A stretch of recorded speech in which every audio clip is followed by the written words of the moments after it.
Hey everybody, so for my video presentation I did a kind of like a draw my life version of my grandpa's American Story. Well, my great-grandfather, his name was Tommy Reeves, and this is his story.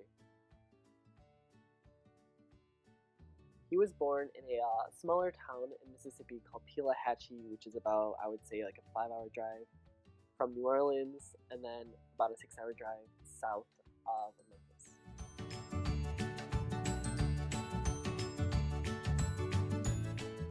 My grandfather grew up in a kind of larger family. He had 3 other siblings. They were all girls, so he was the only son in a family of 4 children.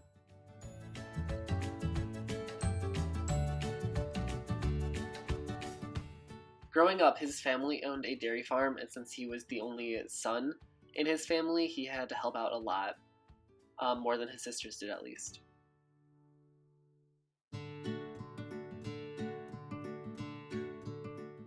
And then this is me attempting to draw a cow, so sorry.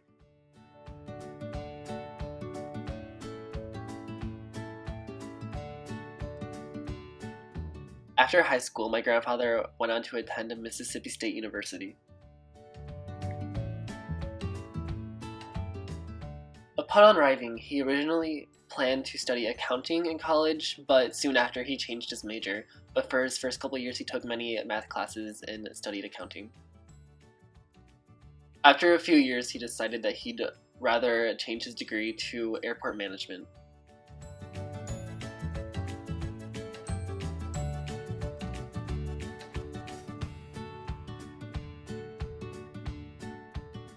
After college, my grandfather planned to work for a Denver airline, which he would have made pretty good money with, but he knew that he would be drafted for the war soon, so instead he took a management job with a machine company. And then only a few months later, he ended up being drafted into the Army.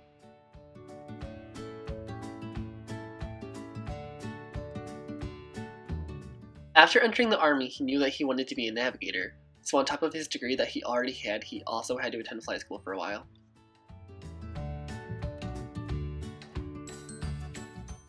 And then soon enough he had his degree and he was finally able to become a navigator. One of his many stories is that one time him and 7 people flew into a hurricane, which wasn't very uncommon. He said that he had to fly into a lot of them.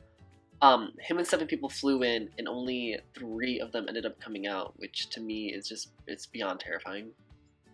I remember him saying that sometimes he calibrated speeds in those hurricanes to be up to 150 miles per hour.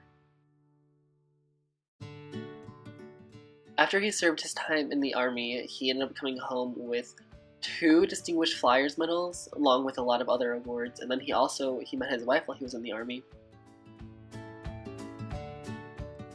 Also after the war, he ended up getting his family's dairy farm. I guess none of the other children wanted it, so he got it, and him and his family began to run it.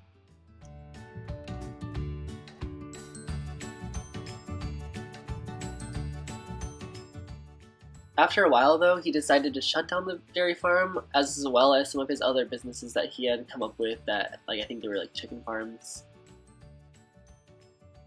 And in 1959, he ended up entering into politics, and he served 24 years, and he was the district supervisor. During those 24 years, he never lost an election, which is, to me, pretty outstanding. After a while, he ended up retiring, settling down, and me and my family used to take trips down to Mississippi to see him as well as the rest of my family.